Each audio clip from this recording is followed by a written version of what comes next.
Hey, welcome, successful wives. Hope everybody is doing well. And welcome to the TSW Network, where we celebrate wives globally through personal and professional development. And today we are honored to have in our presence Sunny Ponsel. She's been married 22 years. She's a mother. She's a three-time best-selling author. She's a speaker, a realtor, a podcaster.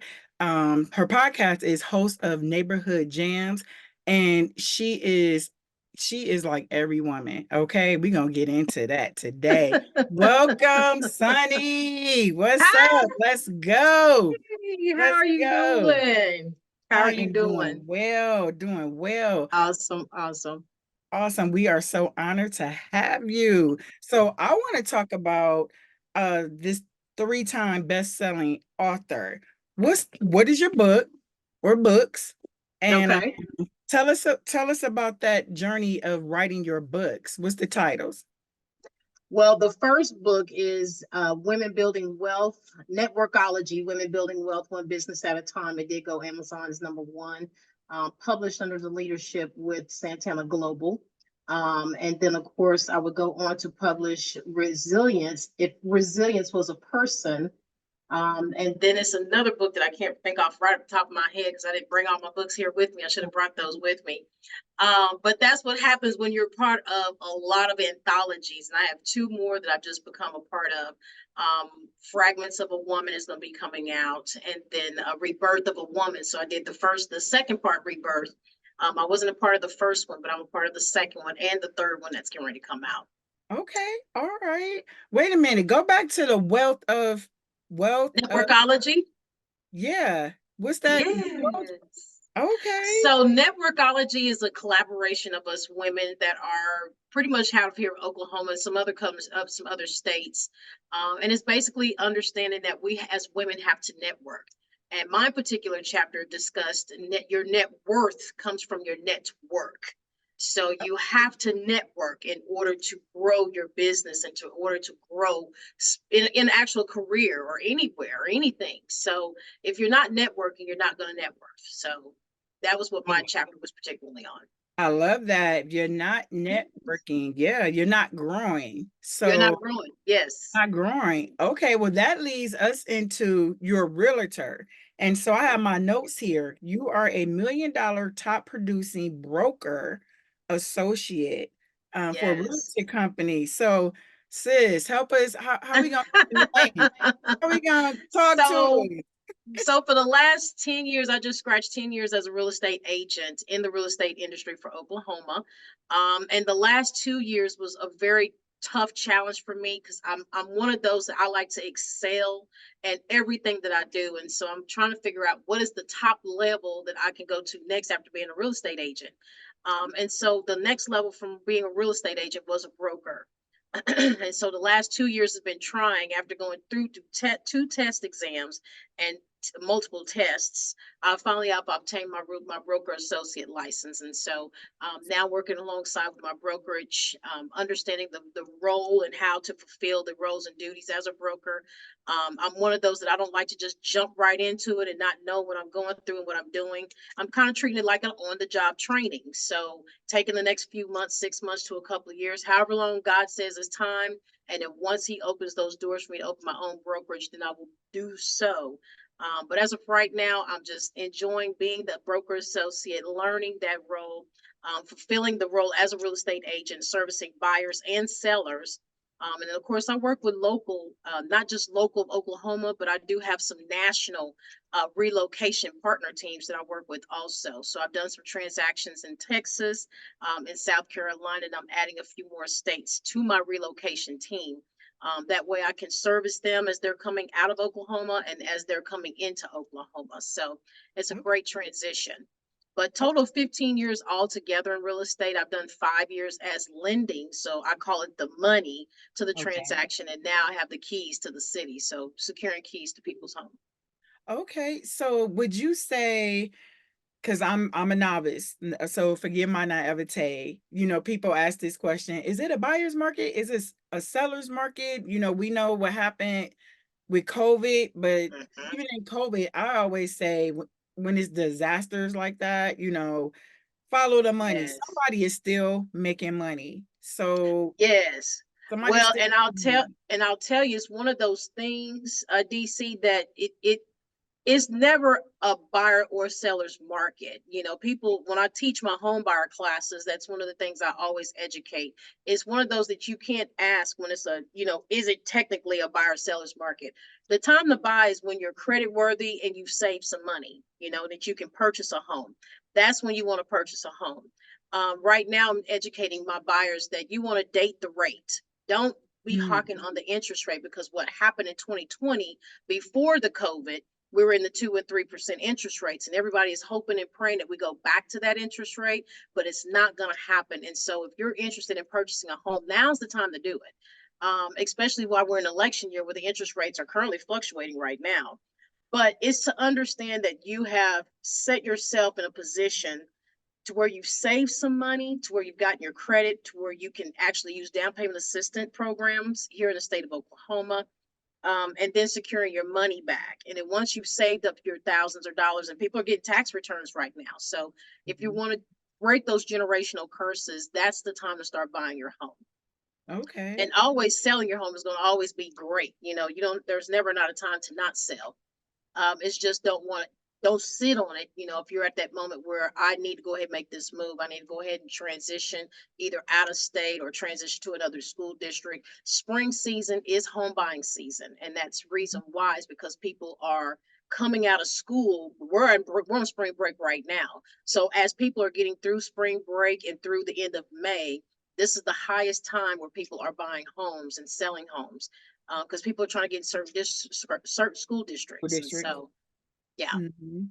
What advice would you give to someone that is a novice? They've always wanted to either flip houses or be in real estate. You know, they want to buy a house and it's their first time buying a house because there's so much information out there. it What is. advice would you give to anyone that's a novice coming into this industry? If you would like to, if you're interested in being a real estate agent, I am coaching within our brokerage. We're going to start an academy. So training on to get your 90 hours, to get your real estate license, and you have to do your continuing education courses. But you definitely got to have a mindset. That's a book that I'm working on also, is the mindset to real estate. People get into real estate thinking that you're going to get in and make millions of dollars, although you can generate that. Don't hop into real estate thinking that's going to be your first transaction. And a lot of us do not get $1 million on our first deal, unless you're working with millionaires, of course. But the average person, we have to build our business up to be able to get to that point. I'm just scratching into 2 years of doing a top $1 million producing agent. So it's some of those things that just kind of takes time. But you do have to have patience, and you do have to hustle and bustle in this business. This is not for the weak, because we are commission based, and so we don't get paid until the deal is closed. So, yeah. So you can actually be working with a buyer, and the buyer decides at the I've had it where it has happened, where a buyer has walked away a day before closing.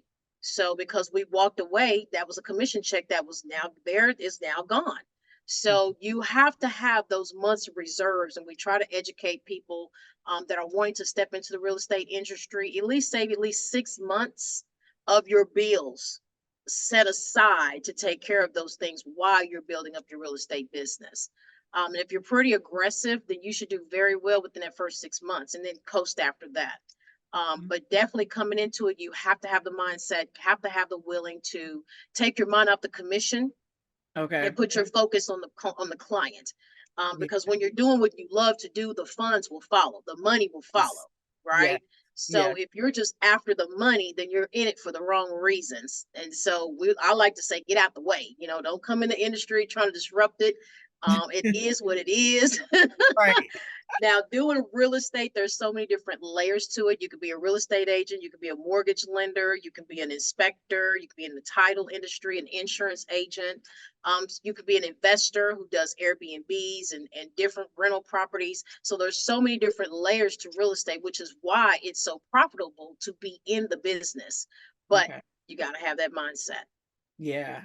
No, thank you for that. Thank you for that education session. No, thank you for that. You're Um, welcome.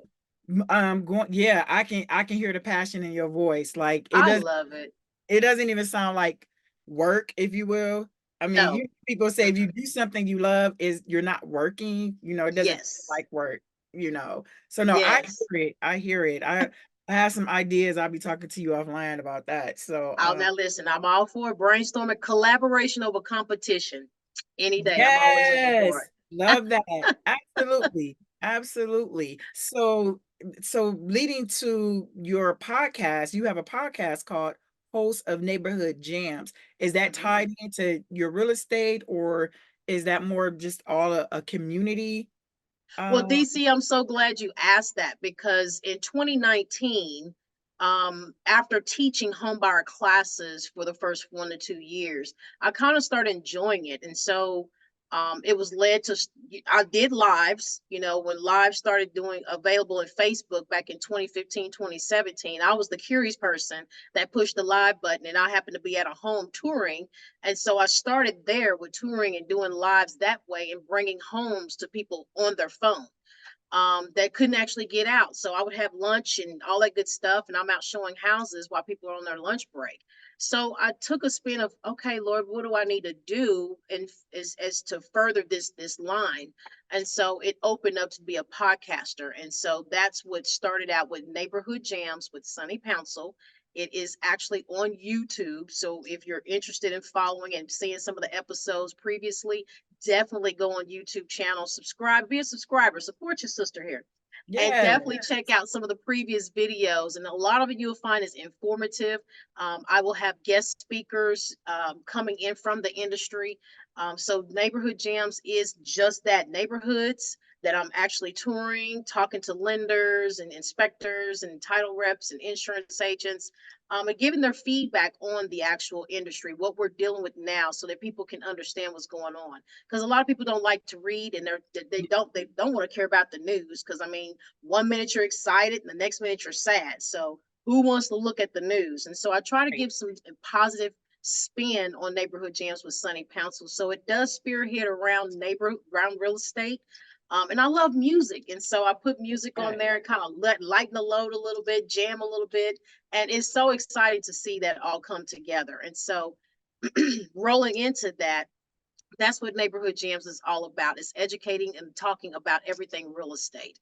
And so offset to that, I was doing home buyer workshops for the last 4 years, where I had a roundtable discussion with every piece to the industry in the transaction at the round table. And so for the last 4 years, I did that. It was a success, but my vision, or God's vision for what I was to do, is now taking a turn. So not so big, but more intimate. Hmm. So I've started brunching.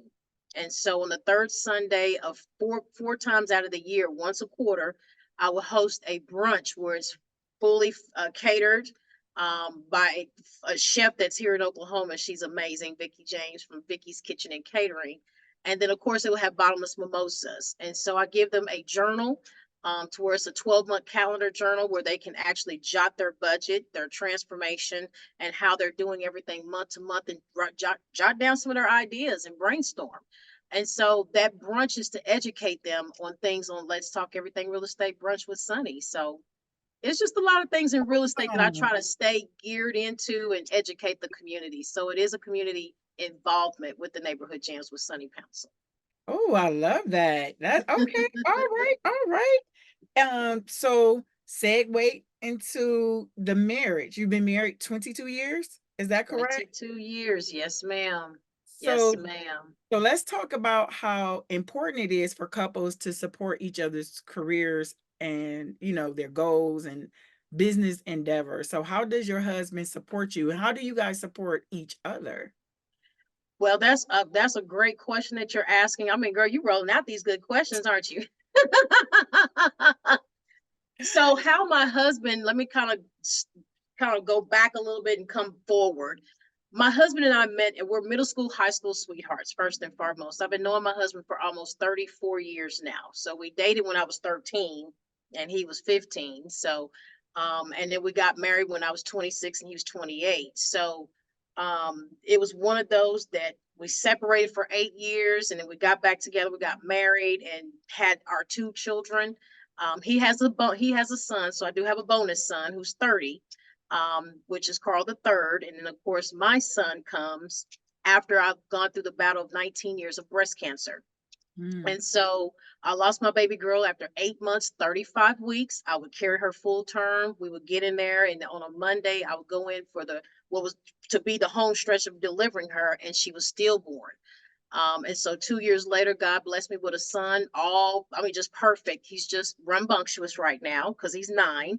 And so to have that support of my husband going through that part of my trauma in life, and it wasn't just the breast cancer but the loss of our baby girl. And so he was very supportive. He's just one of those that he goes above and beyond. I mean, he took care of me hand and foot.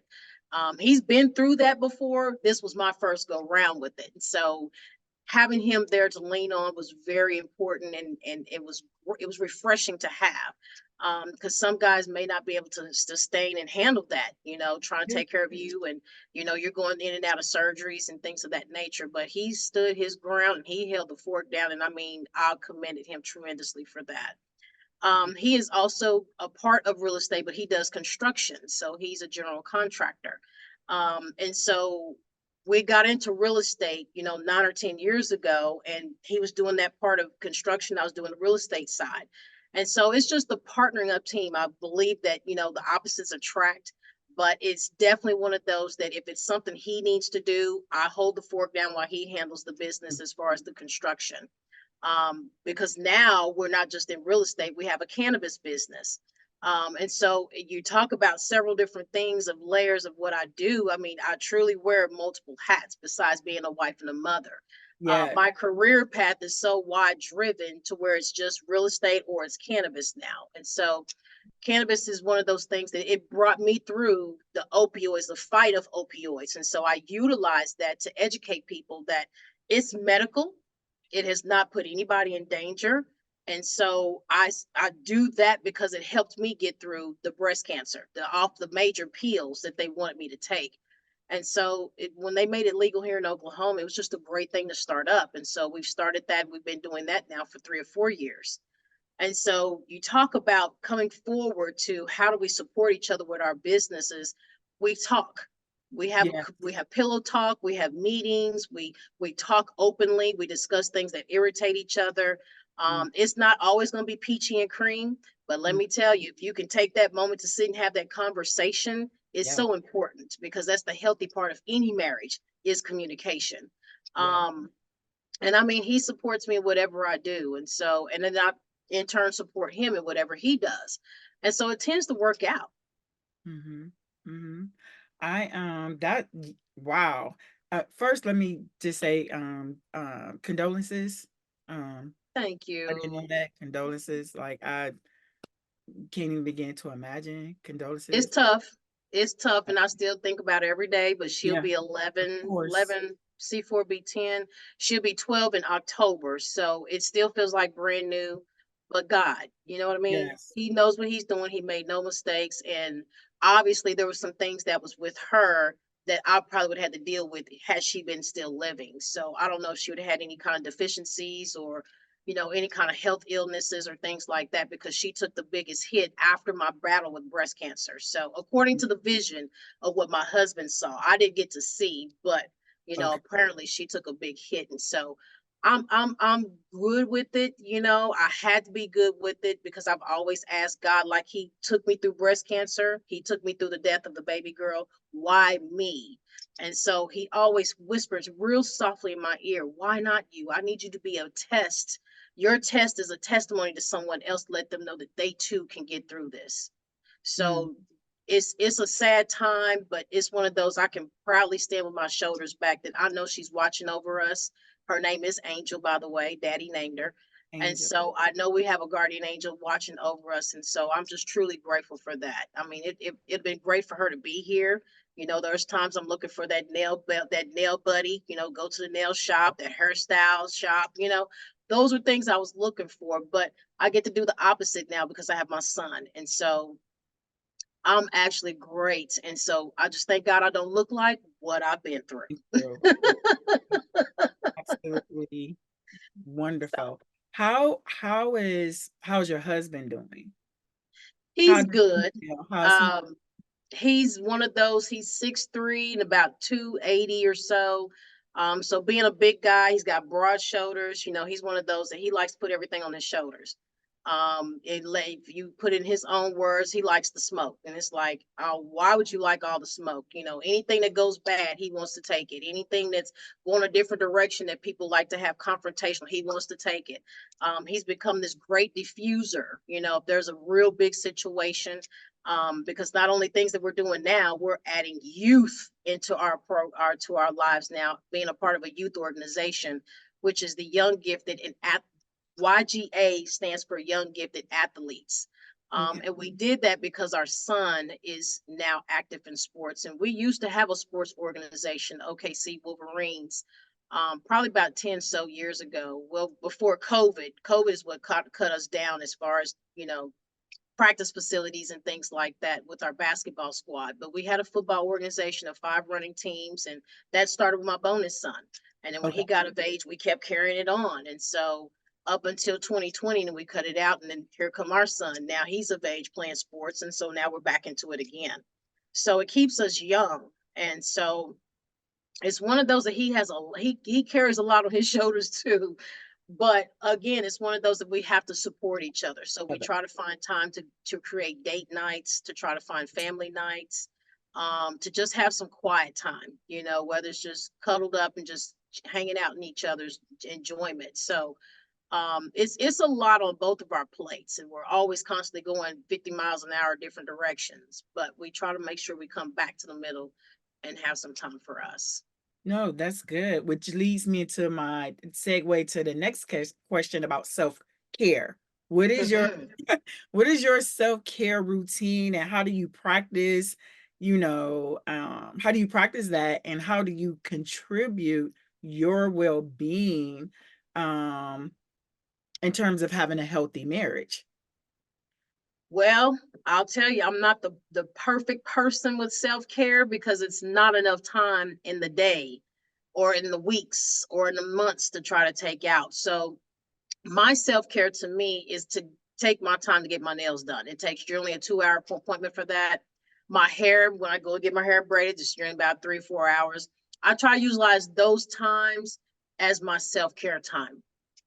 I also started to do meditation. So every morning I get up and I read a daily devotion from Joyce Myers. I even sometimes share it if I felt led to share it, because the fact that someone else in the world might need to see it or read it. But it's those times that I try to find peace within myself. And I don't care if it's 5 or 10 minutes. If I Yeah. could just get 5 or 10 minutes to myself, I can reset and kind of come back and be ready to fulfill the rest of the duties for the day. I was just talking to my husband yesterday. Was it yesterday? No, this morning. We normally sit out in his car in front of our shop, and it's just like we haven't done that in a while. And I mean, he'll sit in the truck and he'll have the windows down, and he's just enjoying the view, seeing all the busyness in the world, and how he's now in what he had saw his vision a few years ago. Mm-hmm. Because like he said, if everything out here is moving and we're stagnant, we're missing it. We need to be out here moving where everybody else is moving. And so his vision and dreams are coming to reality for us in our marriage. And so it's important that, like I said, that number one thing is communication. Um, I'm now trying to get him to start doing some self-care time as a man, which is Yes. kind of hard for most men to stop and do, because they don't understand you need to reset yourself as well. And Yes. if you can't stop and take away from all the busyness, then you're going to wear yourself out. And so now I've heard him say, I'm tired, I'm getting tired. That's because you're not taking care of self-care. You're not trying to take that time out to just don't do anything. Don't think about nothing. Don't think Yes. about the jobs. Don't think about what's going on with Carl. My C4 is what we call him, because he's Carl the fourth, my son. And so we don't, it's just one of those things. I'm trying to get him to see that. And now that we're part of a youth organization, we ran across another married couple who is similar to us. And I mean, the wife is like me and her husband is like him. It's just like, oh my God, but we're trying to encourage them both. You know, y'all plan some coaches and some days, and y'all get out and y'all do some things, and kind of just take it from there, you know. Yeah. And so that way you don't have to feel so bombarded. Yeah. Yeah. No, that is awesome. So What? yeah, just trying to educate our men. Take some self-care. Yeah. It's okay for you to walk away sometimes. You don't have to be on the scene every day, all day long, you know? So like right now, this is the first time he's away from the site. And I'm like, that is great. You know, I don't care if it's 30, 45 minutes, get away from the site, you know. Mm-hmm. But it's just helping him go through that, you know, but just trying to educate and encourage that, you know, because they don't do that. They don't. We Right. can go to a spa Right. day, nail shop, pedicures, and we be gone, and we can go have some drinks and eats, and we'll be ready to go. We can go back to being ready to doing our things, you know, being a Right. mom or a wife or whatever. But those guys, they don't believe in doing none of that. So I have to encourage him to do it at least. Right. Say it is okay because we want them to be good for the family, you know? So their health, their self-care is just as important as ours. So Yes, it is. yes, it's just as important. So as we wrap up, I always ask wives this question. Marriage um teaches you more about you than it does yourself. Yes, What has yes. marriage what has marriage taught Sonny or continue to teach Sonny about Sonny? What has marriage taught you about yourself? You know, there's no real book to marriage. There's no book to parenting. It's not Keeping God first and foremost is so important. Understanding that you're going to have some ups and downs in your relationship, in your marriage. There's not one thing in particular that, you know, you cannot just with do without, you know. Mhm. Um, I'm still learning how to be a better wife after 22 years. I'm still finding things and ways of how to keep the Kindle, you know, lit in the bedroom. You know, I'm still learning things about my husband that, you know, sometimes he might get so frustrated to where I have to be the one that's in the war room praying, and things are starting to come out, you know.